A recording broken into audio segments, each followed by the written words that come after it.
BNP chairperson Begum Khaleda জিয়ার সমাধিতে শ্রদ্ধা জানাতে আজও মানুষের ঢল। দেশের বিভিন্ন প্রান্ত থেকে বিএনপি সহ বিভিন্ন রাজনৈতিক দলের নেতাকর্মী, সমর্থক, শুভানুধ্যায়ী সহ সাধারণ মানুষ বেগম খালেদা জিয়ার কবর জিয়ারত করতে জিয়া উদ্যানে যান।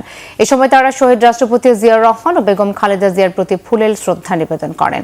শহীদ রাষ্ট্রপতি জিয়াউর রহমান বেগম খালেদা জিয়ার আত্মার মাগফিরাত এবং দেশ ও জাতির সমৃদ্ধি কামনায় মোনাজাত করেন তারা। সকালে বেগম খালেদা জিয়ার প্রতি শ্রদ্ধা জানাতে যান ঢাকা বিশ্ববিদ্যালয় অ্যালামনাই অ্যাসোসিয়েশন। তারা শ্রদ্ধা জানিয়ে জিয়াউর রহমান ও বেগম খালেদা জিয়ার জন্য দোয়া করেন। পরে অ্যাসোসিয়েশনের সভাপতি শামসুজ্জামান দুদু বলেন, শিক্ষার মান উন্নয়নে বেগম জিয়ার ভূমিকা ছিল অভাবনীয়।